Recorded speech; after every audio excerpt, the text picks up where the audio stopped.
So, good day everyone. So, our next topic for the subject is science, technology, and nation building.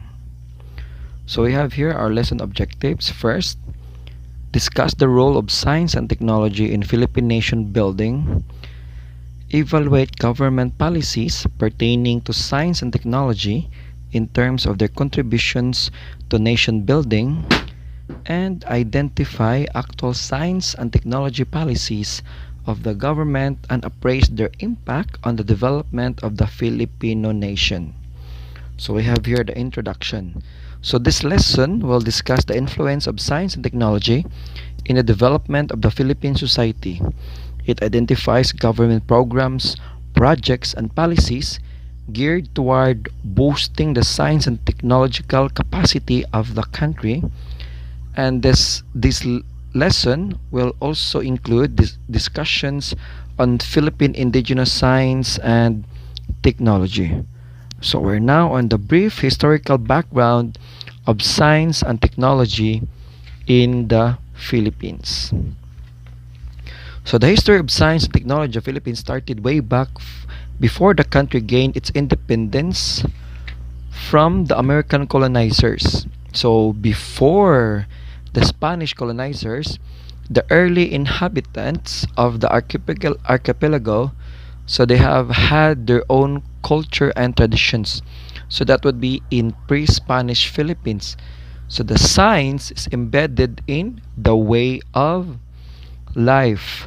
So what do you mean by that, sir? So scientific knowledge is observed in the way they plant their crops that provide them food, in taking care of animals to help them in their daily task and for food production.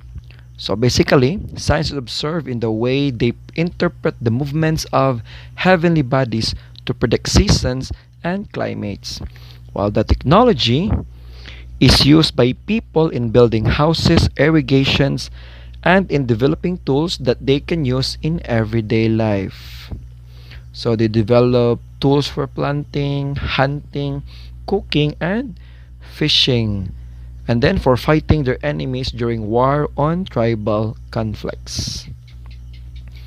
So Spaniards colonized the country, and then they brought with them their own culture and practices. So that's the time we're in.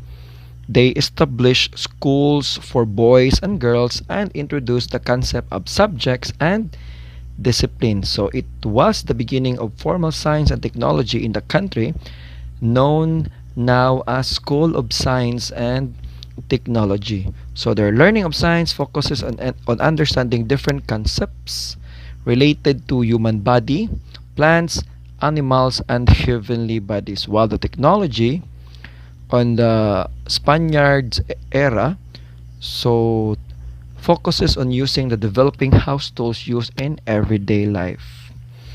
So the Americans established the public education system, improved the engineering works and health conditions of the people. So the time of Americans have more influence in the development of science and technology in the Philippines compared to the Spaniards. So the Americans did everything to Americanize the Philippines, and they recognized the learning of science and introduced it in public and private schools. So during that time, the desire of Americans to develop human resources of the Philippines to serve their own interests is somehow beneficial in the country. While during the World War II has destabilized the development of the country in many ways. So institutions, public facilities were turned into ashes during bombing. Houses were burned and many lives were destroyed. So the country itself had a difficult time to rebuild from the ruins of the war. And then the development of science and technology in the Philippines, based on its brief history, is shaped by several factors and influences. So it's the reason why our languages, like our dialects, has something to do with the shall we call um like Spanish, somewhat related, and our people is not basically they were actually trained to speak English fluently compared to other countries. Okay, so we have here a figure 3, influences in the development of science and technology in the Philippines. So we have two. First is the internal influences, so that would be based on survival, culture, and economic activities. While the external influences, that would be the foreign colonizers like the Spaniards and then the Americans, including also the time of the Japanese War, katong World War II. So trade with foreign countries and then international economic demands. So that leads to the development of science and technology in the Philippines. So we're now on the government policies on science and technology.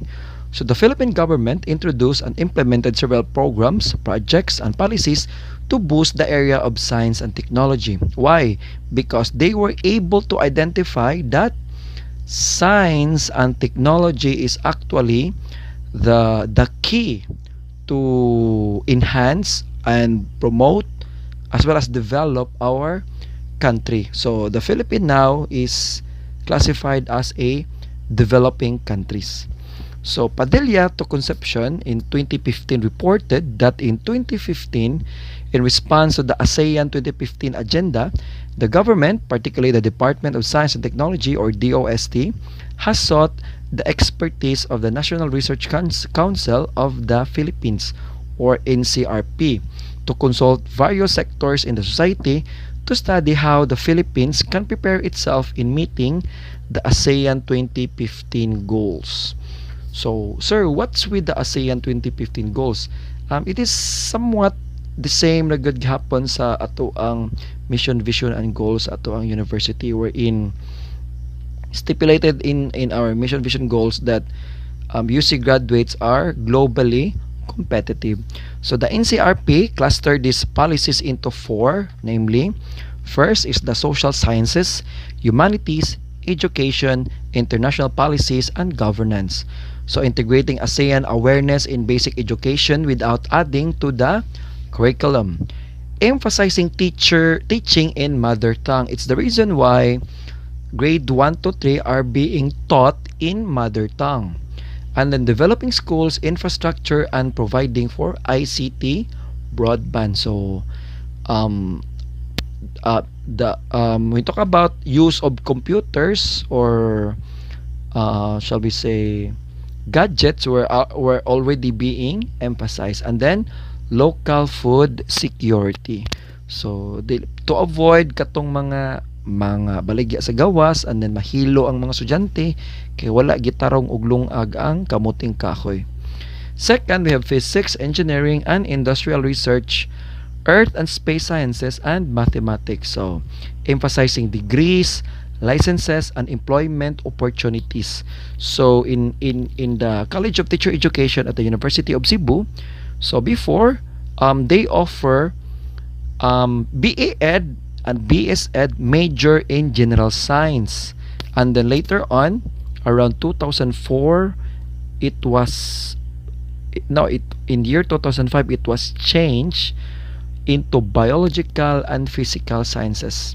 That's where I got my major. I fall onto the biological sciences, BS Ed. And then later on, it was changed back again to general science. Next, we have the outright grants for peer monitoring. And then the review of RA 9184. And then harnessing science and technology as an independent mover of development. So third, we have the medical, chemical, and pharmaceutical sciences.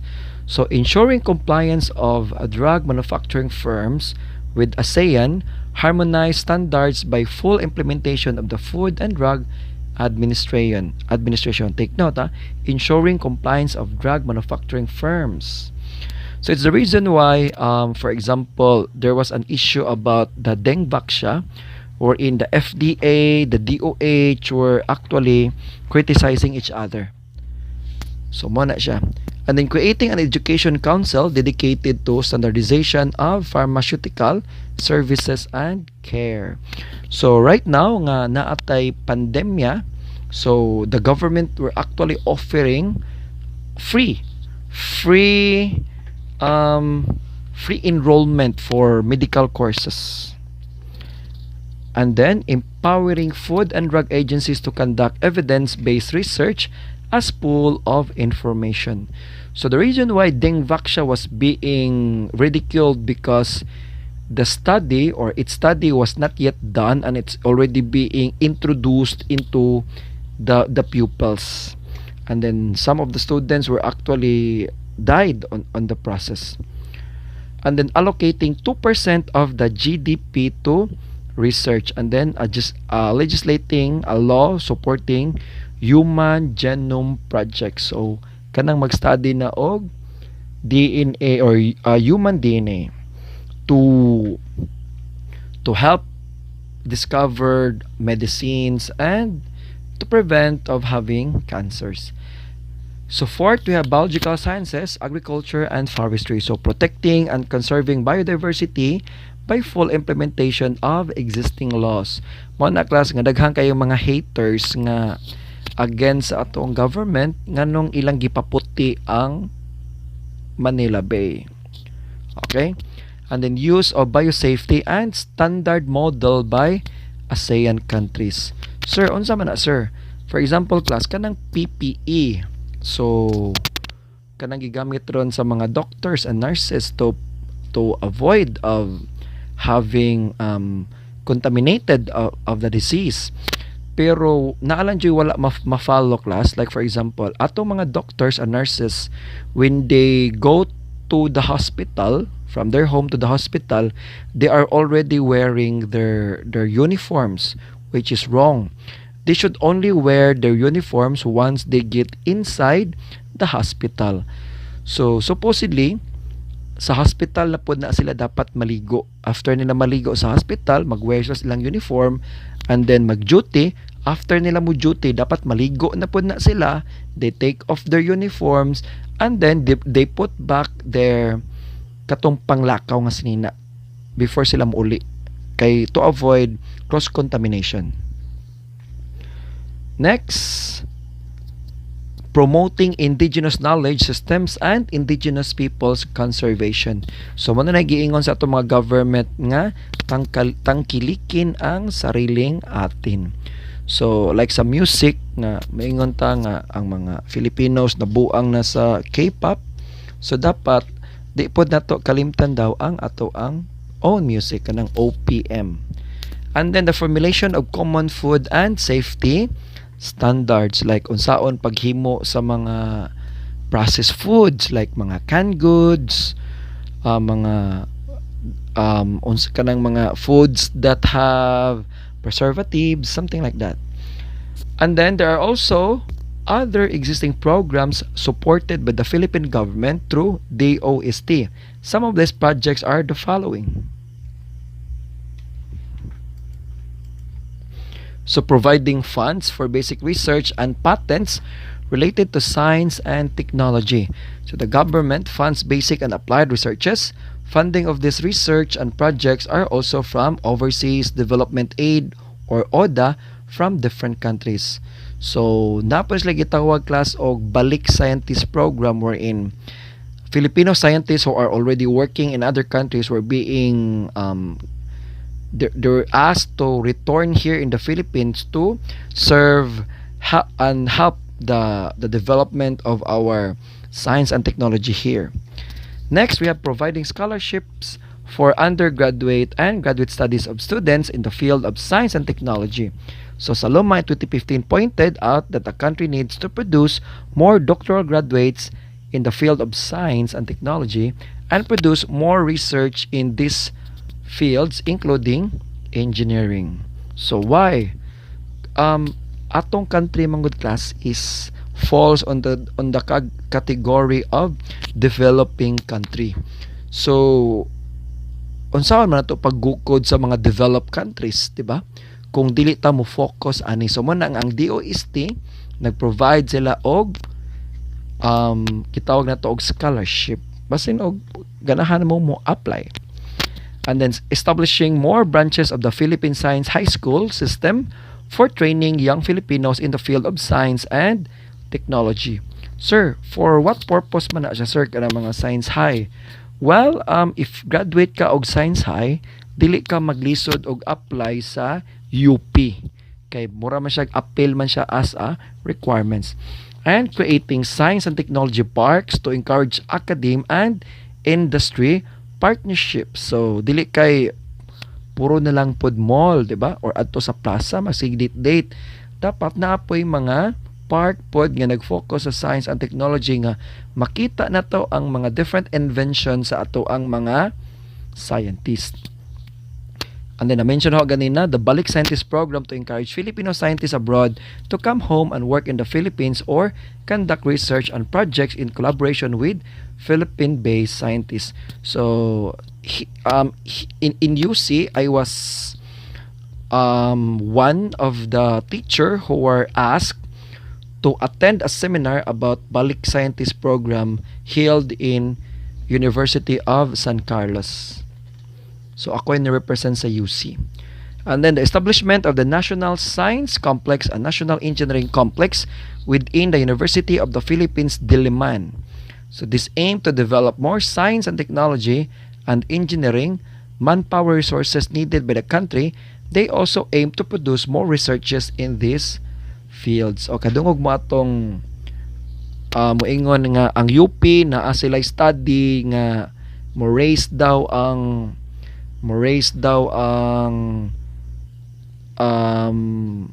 cases sa COVID-19. And then si Haruroke, he was very happy nga nasayop daw ang UP sa ilang research. So next, we have the Philippine American Academy of Science and Engineering, or PAASE, 2008, identified several capacity building programs such as establishment of national centers of excellence, and then manpower and institutional development programs such as engineering and science education program, ESEP, to produce more PhD graduates in science and engineering. So it doesn't mean, class, nga mo graduate na mo college and then mo work na mo diha na siya kutog. No. Dapat mo eskwela gyud mo og masters. Sir, dili man mi education. Ano? Og maingon kag commerce ka. Wala day masters for commerce. Wala day masters for criminology. Wala day masters for engineering, di ba? Naapod gyud gapoy PhD pod. So, sir, para maunsa man na career development. So, mas dako ang chance nga ma-promote ka if you have your master's degree or you're a graduate of PhD. Meaning, gahi ka, dili ka basta-basta. Next, establishment of regional centers to support specific industries that will lead the country in different research and development areas. So there was actually, during the time of Marcos, he actually formulated a research center here in our country, but wala siya nagamit. Why? Kaya ang mga tao are not onto research. An establishment of science and technology business centers to assist, advise, and incubate technopreneurship ventures. Sir, para unsa man ni? Mo bitan na class nga most of our scientists were actually going abroad. They're working abroad. Why? Because they were not being helped or not being emphasized here in our country. So mas na-appreciate man sila in other countries. Muna kita mabiyaan. And then strengthen science education at an early stage through the Philippine Science High School system. So I don't know sa inyong school back in your elementary days nga nanatay gitawag og science class. Yan na po to yung mga science high pod. Okay? So there are many other areas and fields that the country is looking forward to embark various research and projects. So the following are some of them. Use of alternative and safety energy. So right now, class, Dubai is already using, they are using the cleanest form of energy and more stable, which is a nuclear energy. Why? Ilang oil manggo dito kay medyo ni gamay na lang. So wala na kay sinagsalig sa ilang oil kay mahurot man gyud na. And then harnessing mineral resources. So sa atong country, class, grabe kani siya nga issue kanang gitawag na to og mining. And then finding cure for various diseases and illness. So in other countries like in China and then Singapore, so maayo na kaayo sila pag-handle sa mga diseases, especially katong mga diseases, class, nga makamatay. Okay, or even cancer. So far sa AIDS wala pa gyud, ongoing pa gyud gyapon ang ilang study on how to stop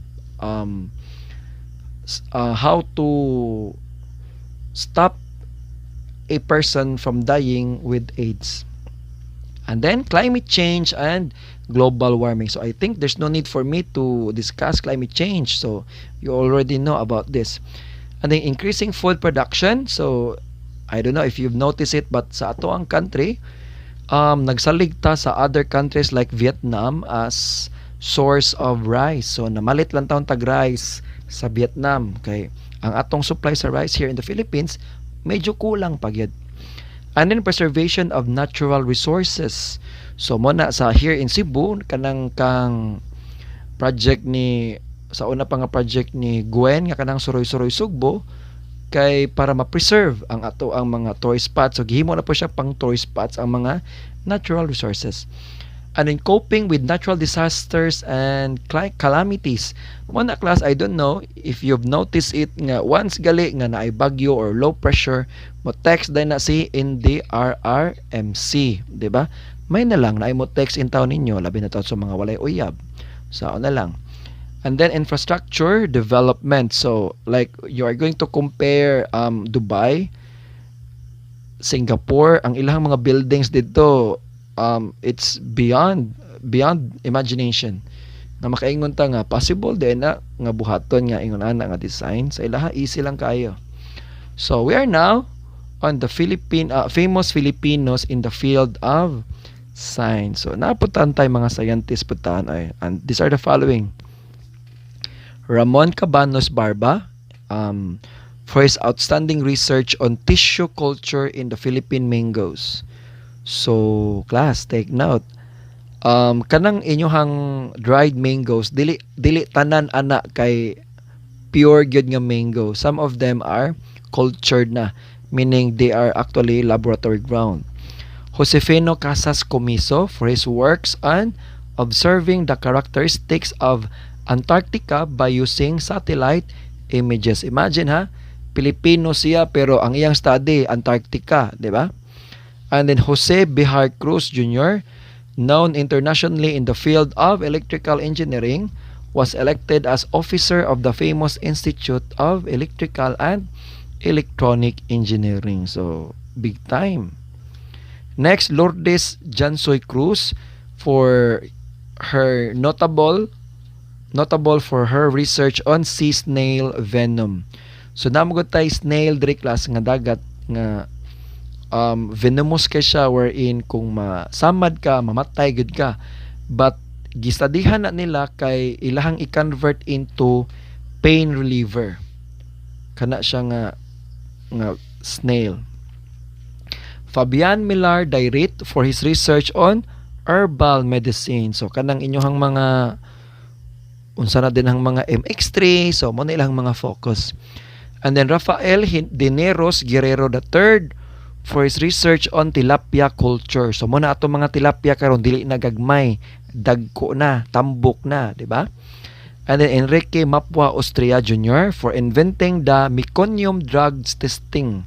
So unsaon pag mo gipanggamit karon, class, pag test kung positive ba ka sa paggamit og drugs. And then Lilian Formalejo Patena for doing research on plant technology. So, sir, unsa man na, sir? Example class kana bitawng magtanom ka dayon, magtanom kag limonsito dayon wala pa gay siya katubo na munga na. So mo na siya plant biotechnology, mga plant hacks ba. And then Marijo Panganiban Ruiz for being an outstanding educator and graph theorist. So maayo nga teacher. And then Gregory Ligot Tangonan for his research in the field of communication technology. So ICT ni siya. So there are other outstanding Filipino scientists who are recognized here and abroad for their outstanding contributions in science. We have Cesar Saloma, an internationally renowned physicist. So, grabe, physics ang iyang focus. We have Edgardo Gomez, famous scientist in marine science.